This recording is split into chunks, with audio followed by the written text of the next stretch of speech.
નમસ્કાર વિદ્યાર્થી મિત્રો, અંગ્રેજી વ્યાકરણની લેક્ચર સિરીઝમાં હું ફરીથી આપનું સ્વાગત કરું છું. વિદ્યાર્થી મિત્રો, આપણે આની પહેલાંના વિડીયો લેક્ચરમાં આર્ટિકલ એ વિશે માહિતી મેળવી હતી. આર્ટિકલ એના રૂલ્સ રેગ્યુલેશન્સ, એના એક્ઝામ્પલ્સ, એના અપવાદરૂપ કિસ્સાઓ. હવે એ જ પ્રમાણે આર્ટિકલ એ પછી બીજો ખૂબ જ અગત્યનો આર્ટિકલ, જેને આપણે ઇનડેફિનેટ આર્ટિકલ એટલે કે અચોક્કસ આર્ટિકલમાં એનો સમાવેશ કરેલો છે, એની માહિતી મેળવીએ. મિત્રો, આર્ટિકલ એ પ્રમાણે આર્ટિકલ એન પણ ખૂબ જ મહત્વ ધરાવે છે. જે પ્રમાણે આર્ટિકલ એમાં આપણે ઇનડેફિનેટ શબ્દ એટલે કે અચોક્કસ શબ્દ એવું જોયું હતું, એ પ્રમાણે આર્ટિકલ એનમાં પણ અચોક્કસ એટલે કે વાક્યમાં આપેલ નામ જે એક વચનવાળું હોય, ગણી શકાય એવું હોય, પરંતુ તેનો પ્રથમ અક્ષર જ્યારે વ્યંજન આવતો હોય તો તેમાં આપણે આર્ટિકલ એ મૂકેલો હતો. હવે સ્વર વિશે આપણે માહિતી મેળવવી પડશે. તો સૌથી પહેલાં વિદ્યાર્થીઓ, આર્ટિકલ એનની જ્યારે વાત કરતા હોઈએ ત્યારે ઘણા બધા પાસાઓનો આપણે અભ્યાસ કરવો પડે છે. હવે રૂલ નંબર 1 વિશે માહિતી મેળવીએ. સૌથી પહેલાં તો આપણે વાક્યમાં આપેલ નામને જ કન્ટિન્યુઅસલી ઓબ્ઝર્વ કરી રહ્યા છીએ, એટલે પરીક્ષામાં પણ તમારે એ જ જોવાનું છે કે આપણે વાક્યમાં નામ છે એને ઓળખીશું. એ નામની પહેલાં જ્યારે પણ આર્ટિકલ મૂકવો હોય ત્યારે નાઉનને આઈડેન્ટિફાઈ કરવાનું છે. નાઉન આપણા હાથમાં હોવું જોઈએ, ત્યારે આપણે આર્ટિકલ અંદર એડ કરી શકીશું. તો રૂલ નંબર 1 આપણને એવું કહે છે કે જ્યારે વાક્યમાં આપેલ પર્ટિક્યુલર જે નાઉન છે જેનો પ્રથમ અક્ષર, એ તો હવે આપણે ધીરે ધીરે સ્વરમાં હતા, હવે સ્વરમાંથી આપણે આગળ વધીએ અને એવું લખેલું છે કે નામની આગળ પહેલો અક્ષર જે છે એ સ્વર હોવો જોઈએ, પરંતુ એ સ્વર આપણે આઈડેન્ટિફાઈ કરેલા છે. જે ટોટલ 26 આલ્ફાબેટ છે એમાંથી 21 વ્યંજન છે અને હવે એ, ઈ, આઈ, ઉ, યુ પહેલો અક્ષર ધરાવતા જે શબ્દો હોય એને આપણે સ્વર કહી શકીએ.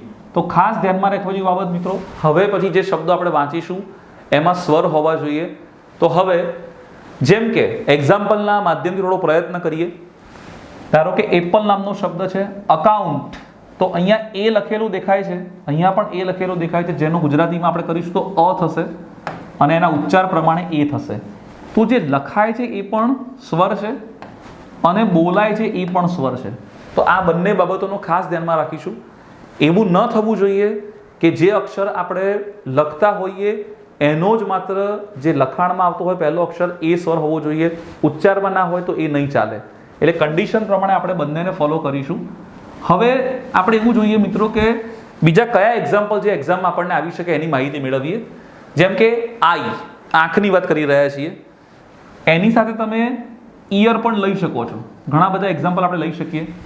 તો બંનેમાં પહેલો અક્ષર અહીંયા પણ ઈ છે, અહીંયા પણ ઈ છે અને બંનેમાં આઈ એટલે અ બોલાય છે, એટલે એનો ઉચ્ચાર થશે અ.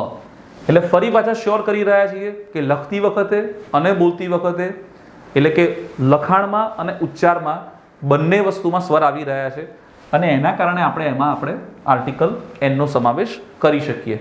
વાત કરીએ બીજા એક્ઝામ્પલની જે આપણું જાણીતું છે આઈસ્ક્રીમ.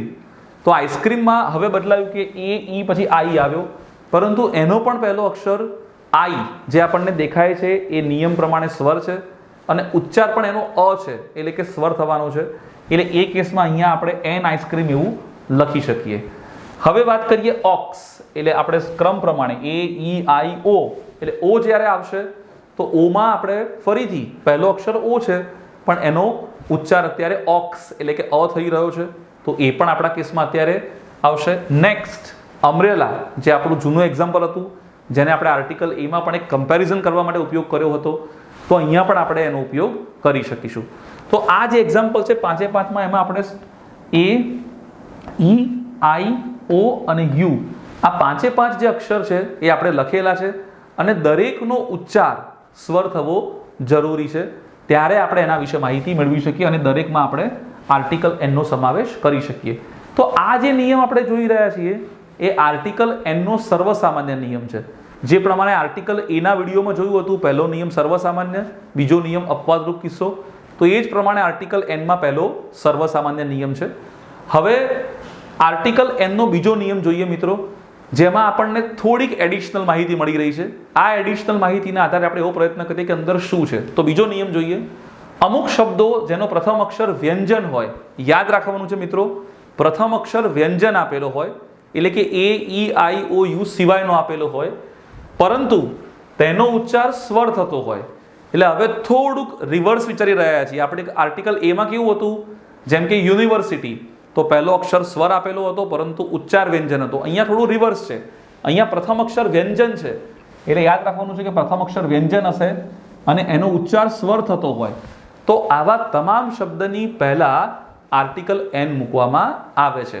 ઘણી બધી વાર પરીક્ષામાં એવું બનશે કે આ ટોપિક ખૂબ જ સામાન્ય ગણાતો હોય છે. વિદ્યાર્થી મિત્રો આની અંદર તૈયારીના ભાગરૂપે એમ માની લે છે કે આપણને આવડી જશે અને આવડતું પણ હોય છે, પરંતુ અમુક એક્ઝામ્પલ્સ આપણને 100% થોડા જોવા પડશે. જેમ કે હવે જોઈ શકાય છે કે એવા શબ્દોનું લિસ્ટ તમને આપેલું છે જેમાં પ્રથમ અક્ષર વ્યંજન હોય તો આપણે શું કરવું અને સ્વર હોય તો શું કરવું. જેમ કે અહીંયા એક કમ્પેરિઝન કરેલી છે. અહીંયા અવર ઓનેસ્ટ અને ઓનરેબલ મેન એવું આપણને કીધેલું છે. તો આનો પ્રથમ અક્ષર એચ દરેકમાં કયો છે? વ્યંજન છે. તમે જોઈ શકો છો H A E I O you સિવાયનો છે. હવે જ્યારે ઉચ્ચાર કરીશું તો આને આપણે અવર એવું કહીએ છીએ, આને આપણે ઓનેસ્ટ કહીએ છીએ, અને આ પર્ટિક્યુલર શબ્દમાં ઓનરેબલ મેન એટલે ઓનરેબલ. હવે એવું જોઈ શકાય છે કે પ્રથમ અક્ષર સ્વર છે, જ્યારે એનો ઉચ્ચાર દરેકમાં અ છે એટલે કે સ્વર છે. અ એટલે આપણે ઇંગ્લિશમાં કહીશું એ. તો હવે આપણને તરત ખ્યાલ આવવો જોઈએ કે શા માટે પ્રથમ અક્ષર આની આગળ વ્યંજન હોવા છતાં આપણે એ મૂકી રહ્યા છીએ. મોટાભાગે વ્યંજનો તો આપણે શું કરીએ? એ મૂકીએ, પરંતુ અત્યારે હાલ આપણે મૂકવાનું છે એન. બરોબર? તો શા માટે એન મૂક્યો? મેં એટલા માટે એ લખ્યો તો કારણ કે તમારા મગજમાં એ જ આવતું હશે, પરંતુ હવે આપણે એન કેમ કર્યો? કારણ કે ઉચ્ચાર અહીંયા હવર નથી બોલતા, હ નથી બોલતા, હ નથી બોલતા, આપણે અ બોલીએ છીએ. તો આપણા એક નિયમ પ્રમાણે કે ઉચ્ચારણ શાસ્ત્રની દ્રષ્ટિએ જે ખૂબ જ મહત્વનું છે કે જો સ્વર આવે તો એન મૂકવો અને વ્યંજન આવે તો એ મૂકવો. તો અહીંયા સ્વર આવી રહ્યો છે. તો આવા પ્રકારના એક્ઝામ્પલ્સ આપણને એક્ઝામિનેશનમાં ખૂબ જ ઉપયોગી થવાના છે મિત્રો. તો એના વિશે આપણે માહિતી મેળવી. હવે એક કમ્પેરેટિવ સ્ટડી કરીએ, એક તુલનાત્મક રચના કરીએ કે જેના આધારે આપણને ખ્યાલ આવે કે એની અંદર શું અલગ આવી રહ્યું છે. જેમ કે અહીંયા બીજું એવું એક્ઝામ્પલ હતું જેમાં એક સિરીઝ હાઉસ, હોટલ અને હેન એવું મૂકેલું છે. તો આપણે એવું કરીએ કે અહીંયા પણ એચ છે અને અહીંયા પણ એચ છે. બરોબર? અહીંયા પણ એચ અને એચ એટલે આપણને આપેલો પહેલો અક્ષર છે વ્યંજન. હવે એનો ઉચ્ચાર કરીએ તો અહીંયા આનો ઉચ્ચાર થશે હાઉસ, આનો ઉચ્ચાર થશે હોટેલ અને આનો ઉચ્ચાર કરીશું આપણે હેન. તો જોઈ શકાય કે લખાય છે એ પણ વ્યંજન છે અને બોલાય છે એ પણ વ્યંજન છે. તો એટલા માટે આ બધા આર્ટિકલની, બધા જ પર્ટિક્યુલર શબ્દની આગળ આપણે આર્ટિકલ એ મૂકીએ. એનું રીઝન છે આપણી પાસે, બહુ જ કોન્ક્રીટ રીઝન છે, કારણ કે નિયમની બહાર જઈને તો કોઈ એક્ઝામ્પલ આપણે બનાવી શકવાના નથી. હવે કમ્પેરિઝન એટલા માટે કરેલી છે કે બંનેનો પહેલો અક્ષર એચ છે, પરંતુ લેફ્ટ સાઈડ જે શબ્દો આપેલા છે એનો ઉચ્ચાર વ્યંજન થતો હોવાના કારણે એન મૂકેલો છે અને અહીંયા સ્વર થતો હોવાના કારણે આપણે એ મૂકેલો છે. તો આવી પ્રેક્ટિસ જ્યારે આપણે કરીશું ત્યારે આપણને ખ્યાલ આવશે કે આ જે પર્ટિક્યુલર શબ્દો છે એમાં શું તફાવત આવ્યો. એ તફાવતના આધારે આપણે એક્ઝામિનેશનમાં પણ જો કોઈ નવા શબ્દો આવે અથવા અનફેમિલિયર વર્ડ્સ આવે તો એવો તરત ખ્યાલ આવી જવો જોઈએ કે આપણે આર્ટિકલ એનનો ઉપયોગ ક્યારે કરવો. હવે વિદ્યાર્થી મિત્રો આપણે એવા નિયમની વાત કરીએ, રૂલ નંબર 3 જે તમને અહીંયા હું રજૂ કરવાના છું, જેની અંદર પરીક્ષામાં જો મારે વિદ્યાર્થીઓને થોડા મુશ્કેલીમાં મૂકવા હોય તો હું કયા પ્રકારના એક્ઝામ્પલ સેટ કરી શકું એની માહિતી મેળવીએ. શબ્દોના ટૂંકા સ્વરૂપ, જેને આપણે આપણી ભાષામાં, સરળ ભાષામાં શોર્ટ ફોર્મ કહીએ છીએ, અથવા ઇંગ્લિશ લેંગ્વેજમાં એને એબ્રિવિએશન ફોર્મ કહીએ છીએ, ટૂંકા સ્વરૂપ. તો જ્યારે વાક્યમાં ટૂંકા સ્વરૂપની માહિતી આપવામાં આવી હોય ત્યારે પ્રથમ અક્ષર સ્વર કે વ્યંજન હોય, પરંતુ તેનો ઉચ્ચાર કર્યા પછી આપણે એનો આર્ટિકલ એ કે એન નક્કી કરવાનો છે. એન મૂકવામાં આવે છે કે એ મૂકવામાં આવે છે. ટૂંકા સ્વરૂપો. હવે ટૂંકા સ્વરૂપ કયા હોઈ શકે? તો એની એક સામાન્ય માહિતી તમને આપેલી છે. માનો કે આ બધી ડિગ્રીઝ છે. ધારી લઈએ કે MA, MSc, MCom, MLA અને MP member of legislative assembly, MP member of parliament, X ray એટલે એક્સરે મશીનની આપણે વાત કરી રહ્યા છીએ. તો અહીંયા જે ડિગ્રી આપેલી છે એમાં જ્યારે જ્યારે આપણે કોઈ પર્ટિક્યુલર ડિગ્રીની વાત કરીએ તો એમાં એનું શોર્ટ ફોર્મ પણ અવેલેબલ હોય છે. ધારો કે માસ્ટર ઓફ આર્ટ્સ તો એ એનું ફૂલ ફોર્મ થયું. જ્યારે આપણે MA એવું બોલીએ તો એનું શોર્ટ ફોર્મ થયું. હવે એવો પ્રયત્ન કરીએ કે આપણે એક એક્ઝામ્પલ લખીએ જેના આધારે આપણને ખૂબ જ ક્લિયર થઈ જશે કે આમાં આપણે કયો આર્ટિકલ મૂકવો. શી ઇઝ બ્લેન્ક MA, આ પહેલું એક્ઝામ્પલ છે. એના એ જ એક્ઝામ્પલને આપણે આવી રીતે લખીએ, she is blank master of arts. તો બંનેમાં તફાવત માત્ર એટલો જ છે કે પહેલા એક્ઝામ્પલમાં જે વ્યક્તિ પાસે ડિગ્રી છે એનું આપણે શોર્ટ ફોર્મ મૂકેલું છે, જેને આપણે એબ્રિવિએશન ફોર્મ અથવા શોર્ટ ફોર્મ કહી શકીએ, અને એ ડિગ્રીનું ફૂલ ફોર્મ મૂકેલું છે. તો નિયમ શું કહે છે કે આપણને શોર્ટ ફોર્મ આપેલું હોય તો આપણે પહેલાં એને વાંચીશું. એ વાંચ્યા પછી નક્કી કરીશું કે આ જે પર્ટિક્યુલર પ્રથમ શબ્દ છે એનો ઉચ્ચાર પહેલાં કઈ રીતે કરવો અથવા એ કયો દેખાય છે. બંનેમાં M શબ્દ કોમન છે.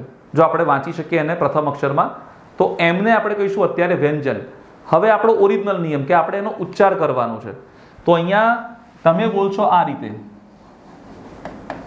MA, આ રીતે બોલાય છે, અને અહીંયા ઉચ્ચાર આપણે કરીશું માસ્ટર. તો હવે તફાવત સમજાશે કે જ્યારે લખતી વખતે જ્યારે M લખ્યો પણ બોલતી વખતે અ આવી ગયો. અ એટલે આપણો થયો સ્વર. તો અહીંયા આપણે જવાબ મૂકવાનો છે N, આપણા નિયમ પ્રમાણે. ઉચ્ચારણ શાસ્ત્રનો નિયમ શું કહે છે કે જ્યારે પ્રથમ અક્ષરનો ઉચ્ચાર સ્વર થાય તો આપણે N મૂકી દેવાનું છે. એ જ પ્રમાણે અહીંયા જોશો તો અહીંયા લખાય છે પણ મ અને બોલાય છે પણ મ, એટલે આપણે અહીંયા એ મૂકીશું. એટલે હવે નિયમ એવું નથી કહેતો કે શોર્ટ ફોર્મ આવે તો N મૂકી દો અને ફૂલ ફોર્મ આવે તો એ મૂકી દો. જો એવું વિચારતા હોઈએ તો આ ખાલી જગ્યામાં શું કરીશું, he is blank BA. તો આ પણ પહેલા વાક્યની જેમ શોર્ટ ફોર્મ છે. તો અહીંયા પણ આપણે નિયમ એપ્લાય કરીશું કે BA શોર્ટ ફોર્મ છે, એનું ફૂલ ફોર્મ છે બેચલર ઓફ આર્ટ્સ. તો અહીંયા પહેલો અક્ષર દેખાય છે એ વ્યંજન છે. આપણે બોલવાનો પ્રયત્ન કરીએ બેચલર, તો એમાં પણ વ્યંજન આવશે એટલે આપણે એ મૂકીશું. હવે એવો પ્રશ્ન કદાચ મગજમાં થતો હોય કે અહીંયા ધ શા માટે નહીં, એવો પ્રશ્ન મગજમાં થવો જોઈએ. કોઈ એમ કે સર BA તો ડિગ્રી થઈ ગઈ, જે ફિક્સ થઈ ગઈ, જે MA ની પહેલાં તમે મેળવી શકો, એક 12th પછી મેળવી શકો, આવું કદાચ થતું હોય તો ધ શા માટે નહીં, આવો પ્રશ્ન થાય. તો અહીંયા ધ એટલા માટે નથી થતું કારણ કે આ જે વ્યક્તિ જેણે BA ની ડિગ્રી લીધેલી છે એ કયા વિષયમાં થયેલા છે. કારણ કે BA વિથ ગુજરાતી પણ થઈ શકે, BA વિથ ઇંગ્લિશ પણ થઈ શકાય, સંસ્કૃત સાથે થઈ શકે, ઘણા બધા વિષય આવે છે. મેં એવું આપેલું હોત કે he is blank BA with English તો આપણે ધ મૂકી શકીએ. તો અત્યારે હજુ સુધી આપણું આ નામ કેવું રહેશે, અચોક્કસ છે. ઇવન આ નામ કેવું છે, અચોક્કસ છે. તો આપણો જે મૂળભૂત જે નિયમ છે અચોક્કસ નામવાળો એ ભૂલવાનો નથી. દરેક વ્યક્તિને ખ્યાલ હોવો જોઈએ કે A અને N અચોક્કસ નામ જ છે. આ આપણે કમ્પેરિઝન એટલા માટે કરી કારણ કે ડિગ્રીના શોર્ટ ફોર્મ જ્યારે પરીક્ષામાં પૂછે ત્યારે બાળકોને મોટા ભાગે કન્ફ્યુઝન ઊભું થતું હોય છે. આ વાત કરીએ આપણે ડિગ્રીની. હવે બાકીના એક્ઝામ્પલમાં MLA, MP, જ્યારે તમે એનું ફૂલ ફોર્મ મૂકશો, માનો કે MLA એ શોર્ટ ફોર્મ છે, જ્યારે આપણે ફૂલ ફોર્મ કરીએ ત્યારે સેમ આવું થવાનું કે મેમ્બર ઓફ લેજિસ્લેટિવ એસેમ્બલી. તો એમાં પણ આ જ નિયમ લાગુ પડશે. હવે વાત આપણે કરીએ કે જેની અંદર કોઈ એવા પર્ટિક્યુલર સાધનો અથવા કોઈ મશીન્સ, માની લે કે આવું હોય, આવું એક્ઝામ્પલ પરીક્ષામાં આવી ગયું, they bought blank X-ray machine. તો હવે આ સિચ્યુએશનમાં જેમ એક્સરે અહીંયા આપેલું છે તો પહેલો અક્ષર જે X દેખાય છે એ છે વ્યંજન. આ આપણે એને વાંચ્યો. હવે આપણે જ્યારે એનો ઉચ્ચાર કર્યો તો એના આધારે આપણને ખબર પડી કે પહેલો તો X-માં આ રીતે X લખીશું તો પહેલો આવશે અ એટલે એ થશે એ. એટલે અહીંયા વ્યંજન હોવા ઉપરાંત એનો ઉચ્ચાર સ્વર થતો હોવાના કારણે આપણે અહીંયા મૂકવાના છીએ એન એક્સરે મશીન. તો આવું ખાસ જો પ્રેક્ટિસ કરેલી હશે તો લગભગ પરીક્ષામાં આવતા જે પણ એક્ઝામ્પલ્સ છે એને આપણે પ્રેક્ટિસમાં જ લીધેલા હશે તો મુશ્કેલી આપણને એટલી બધી પડવાની નથી. તો આર્ટિકલ N જે છે એનો પહેલો નિયમ જે આપણે જોયો એની અંદર ખાસ કરીને રેગ્યુલર એટલે કે A, E, I, O, U વાળા બધા જ શબ્દો, જે પહેલો અક્ષર જેનો સ્વર હોવો જોઈએ, ઉચ્ચાર પણ એનો સ્વર હોવો જરૂરી છે.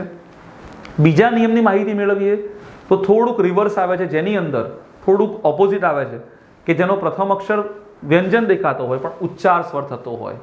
તો આવા જે બે નિયમ છે એના આધારે, અને ત્રીજો કે જેમાં આવા ટૂંકા સ્વરો, તો આ ત્રણેક નિયમની માહિતી મેળવીને આપણે આર્ટિકલ એનનો જે નિયમનો સહારો લઈએ, એક્ઝામ્પલનો સહારો લઈએ, થોડી પ્રેક્ટિસ કરીએ તો આ આર્ટિકલ પણ આપણને પરીક્ષામાં સરળ થશે. બીજું વિદ્યાર્થી મિત્રો કે આની અંદર જ્યારે કમ્બાઈન એક્ઝામ્પલ આવશે, એટલે કે એક જ ખાલી જગ્યામાં ધારો કે એ અને એનના કમ્બાઈન એક્ઝામ્પલ, અથવા એક જ ખાલી જગ્યામાં 2-3 ઓપ્શન આપેલો ત્યારે શું કરવું, તો એના વિશે પણ આપણે માહિતી મેળવીશું. પરંતુ ઇન્ડિવિજ્યુઅલ આર્ટિકલ જ્યારે ભણતા હોઈએ ત્યારે એમાં રહેલા રૂલ્સ, એના નિયમ, એના જે રેગ્યુલેશન્સ છે, અપવાદરૂપ કિસ્સાઓ છે, આની માહિતી મેળવીએ તો આપણને થોડી સરળતા વધારે બનશે. આઈ હોપ કે તમને આ વિડીયોમાં ખૂબ જ ઇન્ટરેસ્ટિંગ ઇન્ફોર્મેશન મળી હશે. Thank you everyone. Thank you very much.